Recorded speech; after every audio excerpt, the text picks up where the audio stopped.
Food and Drug Administration is always making trouble and at it. And this reading here is from censored number 45, and we'll see how they were at it a short time ago.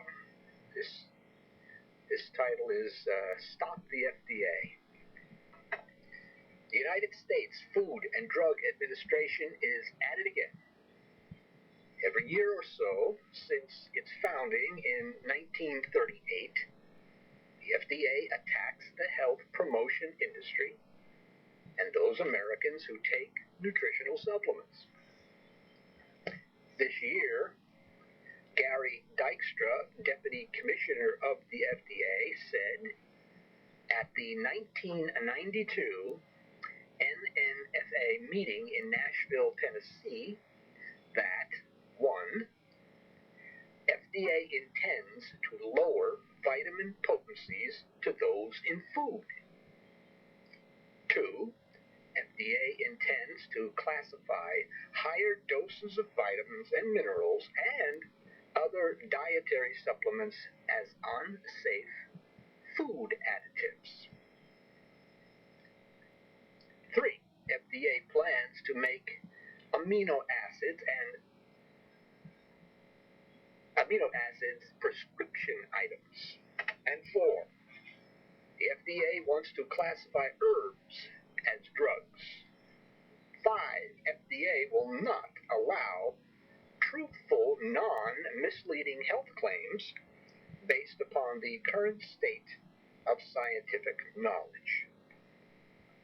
FDA wants to increase costs to consumers by forcing them to go to doctors to get prescriptions for their supplements.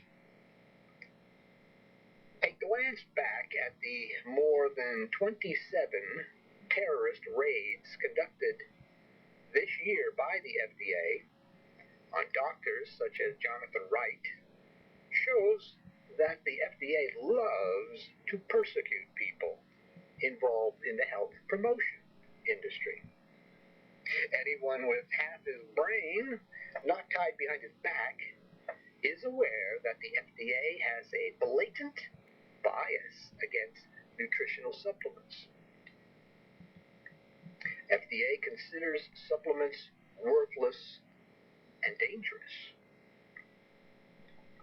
In its persecution of supplements, the FDA pretends that the Constitution is not the supreme law of the land. In its mafia-like vendetta against vitamins, the FDA has never obeyed the First Amendment. It believes it can gag people and ban books. The Brave Life Extension Foundation sued the FDA for return of its seized property and attorney's fees, and it won. Without cause, the FDA had held the foundation's property since 1987. Thousands of copies of Life Extension Foundation's newsletter were involved. The Life Extension Foundation also sued several FDA agents and exposed their lying and illegal tactics in court. We need more of this. FDA's high-pressure tactics keep nutritional promoters off radio and television. Even printers are threatened not to print things truthful or unflattering about the FDA. Time and time again, the FDA makes false statements to judges to obtain search warrants. FDA's agents commit perjury in court. FDA uses terrorist tactics in raiding doctors' offices to confiscate selenium, coenzyme Q10, shark cartilage, amino acids, and B vitamins from Germany. FDA has broken into the homes of innocent victims and terrorized them at gunpoint.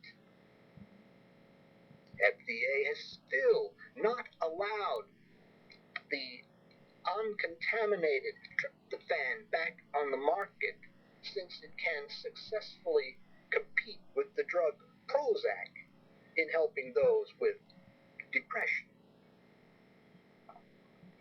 FDA has made it quite clear that we are no longer dealing with a health freedom issue.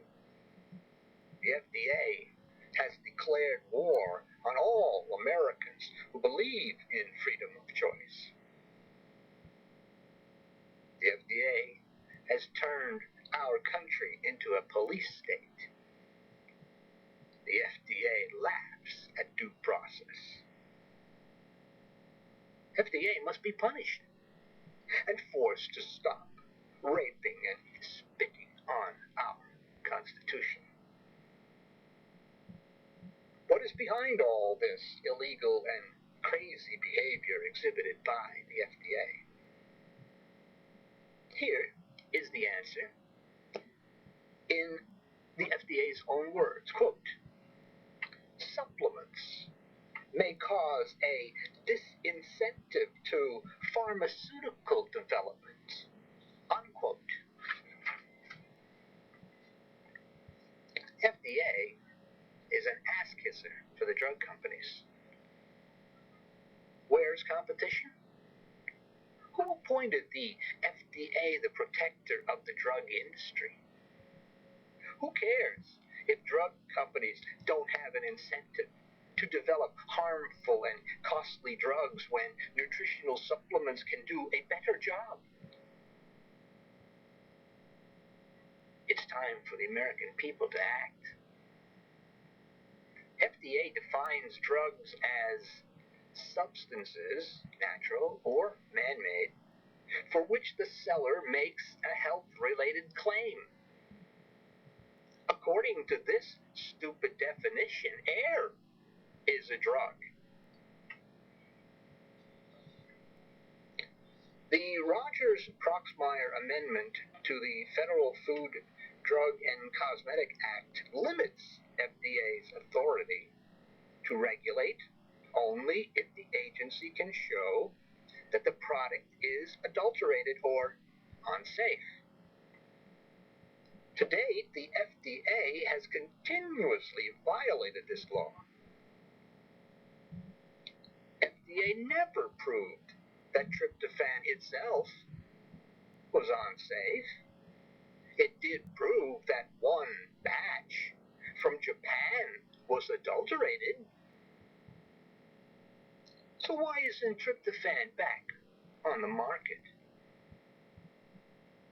Back in the 1950s, FDA testing failed to prove that Wilhelm Reich's organ accumulator didn't work. But that didn't matter.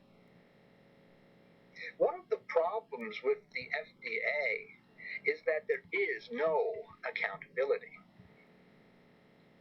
Also, the FDA uses tax money in bringing defendants to court.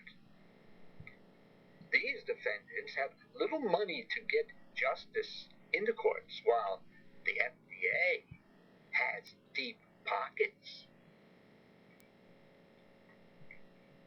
FDA approval of a health-related claim may cost $200 million. No company is going to spend this kind of money on a product like vitamin C that can't be patented. Because of this, billions of dollars are added to the cost of medicines to consumers. This government-regulated monopoly hurts the 40 million people in this country who don't have health insurance. FDA is a team player with the big drug companies. By now, we are all aware of the revolving door at the FDA. where regulators leave government and go to work for the companies they used to regulate. It's time for a change. FDA's ex-commissioner David Kessler must be fired. We must clean house. The FDA must be stopped. We can start this process by getting the following bills co-sponsored and passed into law. Of course, these bills are no longer being viewed. But at that particular time, the first bill was Senate Bill 784, and the bill would define dietary supplements to mean a food for a special dietary use that includes a vitamin, a mineral, an herb, an amino acid, or another ingredient for use by humans to supplement the diet by increasing the total dietary intake, or a concentrate or extract of any of these ingredients. The bill would prohibit the FDA from continuing its policy of classifying, then regulating and banning safe dietary supplements as drugs or food additives. The bill would also permit true health claims for dietary supplements if they accurately represent the state of scientific evidence. The second bill was in the House, and it was H.R. 509, the Health Freedom Act of 1993. The bill would have prevented the FDA from banning true, non-fraudulent, non-misleading health claims for dietary supplements.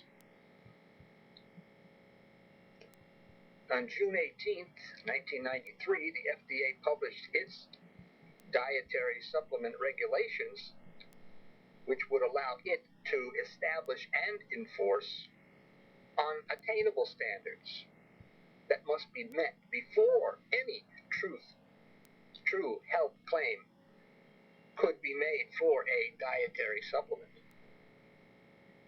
In 87 years, the FDA has approved only one health claim. Calcium supplements may prevent osteoporosis. H.R. 509 would have set a better standard. Relationship to disease or health-related condition, notwithstanding any other provision of this act, labeling or advertising for a dietary supplement may include a claim or other information that characterizes the relationship of the dietary supplement or of one or more of the substances provided by the dietary supplement, or of the absence of one or more of the substances to a disease or health-related condition if, number one, such claim or other information is truthful and not misleading, and number two, there is scientific evidence, whether published or unpublished, that provides a reasonable basis for such claim or other information. There was a third bill, H.R. 1709, the Dietary Supplement Health and Education Act of 1993. And that bill would have set a framework and basis for the use of preventative health care, which may bring about a considerable reduction in long-term health care costs. And number two, it would define the term dietary supplement to mean a vitamin, mineral, herb, or other similar nutritional substance. And three, it would establish the Office of Dietary Supplements within the National Institutes of Health to advise the Secretary on dietary supplement issues. Number four, it would establish dietary intake standards based on the amount of nutrients needed to prevent disease. And that, of course, would do away with those ridiculous RDAs, which are now called something else, but they are still inadequate. If it looks like a duck and quacks like a duck and walks like a duck, it's a duck. And number 5, it would have set guidelines for product labeling which accurately represents the state of scientific evidence for products or product ingredients. The bill would have allowed us to control our health costs and improve our nutrition through the free choice of safe supplements. It would have allowed us the freedom to make choices by allowing us to review the literature and labeling related to the dietary supplements, nutrition, and health. But God forbid that the individual should be allowed to make choices, to be allowed to have freedom of choice. The FDA is telling Congress that the calls and letters they were getting regarding these bills were industry generated. It seems that the FDA can lobby Congress, but the health industry and individuals can't. Why do people continue to allow the FDA to paint health promoters as turn-of-the-century snake oil salesmen? CNN recycled this kind of nonsense recently, and this manipulation of the media by the FDA should have alarmed us. The FDA feels that if we have freedom of choice, we might make the wrong choice. We might choose vitamins over drugs. And why is it that at this time, Representative Marge Ruckema of New Jersey kept worrying that eliminating the uninformed authority of the FDA to regulate health claims would keep senior citizens and low-income people from getting complete information on products? Is she so ignorant of the issues that she doesn't know it is the FDA who keeps consumers from getting the truth? Also, at that time, Representative Robert Torricelli of New Jersey stated that the new Nutritional Labeling and Education Act regulations would not allow FDA to ban products or force consumers to get prescriptions for supplements. He said that the charges that FDA will do these things are not true. Ruckema and Torricelli were either asleep or under the thumb of New Jersey's powerful pharmaceutical companies for the last 87 years. The truth is, the FDA will do anything and everything to rid America of nutritional supplements that work. This is history speaking, and no one can argue with history. This is what we are up against. Ignorant politicians who can only parrot a party line and protect the status quo. If our politicians had any guts, they would admit the present FDA must go. The head of the FDA must go. FDA has actually outlived its usefulness. FDA must be emasculated. It must be made accountable for its wrongs. It must be taught to look before it leaps. And FDA has too much power, and the power is misdirected. The truth is, none of the bills presented here were strong enough, and they didn't go far enough. But the fact of the matter is, we don't need the FDA. Nothing that FDA does couldn't be done by the Agricultural Department. The FDA is out of control. It It's a loose cannon and must be stopped. We live in a due process democracy, and strong-armed terrorist tactics by the FDA can't be tolerated. FDA has never learned this civic lesson. Again, FDA must be punished. All top officials must be fired. A real shakeup must occur. Trustful people who understand the words conflict of interest and have no ties to drug companies must replace the old guard. This is the least we must do. In an ideal world, we would abolish the FDA. But right now, we must be content to stop the FDA. And in regards to our 2 weeks ago, we did a censored on Rush Limbaugh, the way things aren't. A couple of letters here I'd like to read concerning that. Rush Limbaugh says he authored The Way Things Ought to Be. You state that John Fund did it all. You mislead your readers who did not read the book. In the acknowledgments, Limbaugh wrote, I chose as my collaborator John Fund, an editorial writer for the Wall Street Journal and a friend who shares my belief and ideas. I do not like the idea that various groups be categorized or labeled. The idea that competition is bad is comical but dangerous.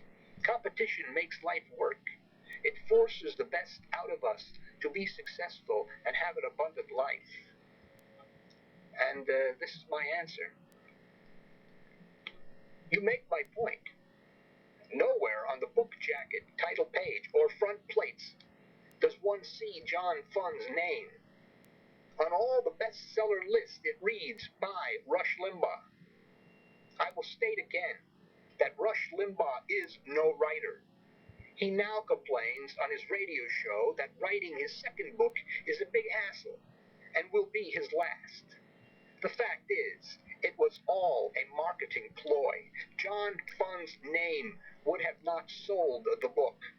John Fund was not a collaborator. He ghosted the book, plain and simple.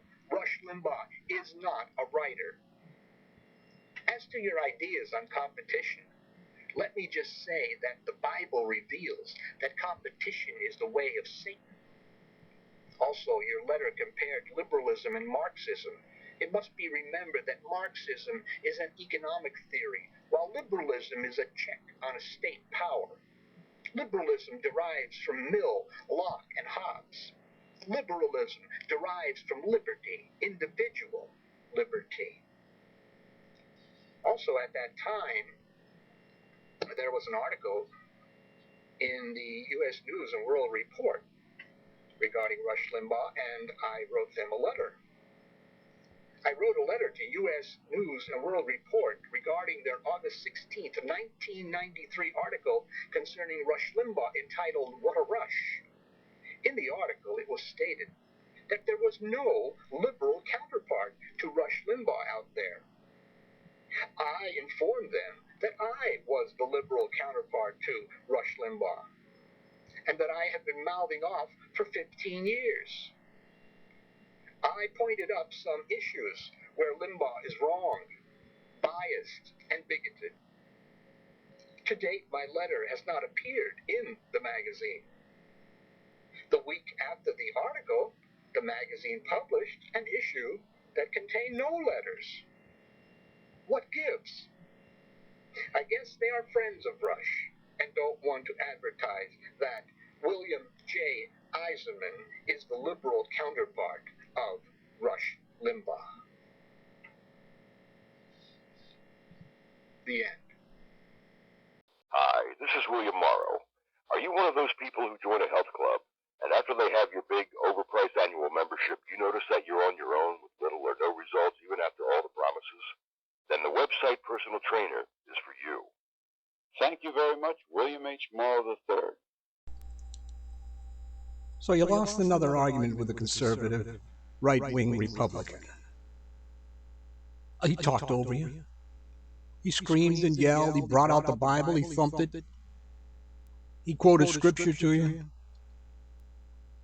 You were lost because you came at him with facts. Nothing but facts.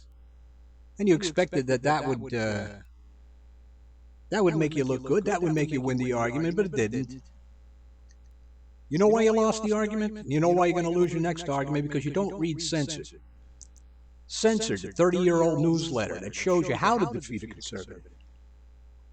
Read Censored, and you'll have all the ammunition you need. Every time you get into an argument with a right-wing conservative, so-called Christian. Censored. That's all you need. Read it and defeat a conservative. Greetings, listeners. Let me speak to you for a moment about the foundation of our entire organization, Newsletters Censored. It was founded by our mentor, the Reverend Dr. William J. Eisenman, in 1977. It discusses the 5 taboos of American life: politics, religion, health, human sexuality, and child rearing. You won't find anything like this in the mainstream media and the press. It reveals the kind of truth that most people are afraid to hear. Can you handle it?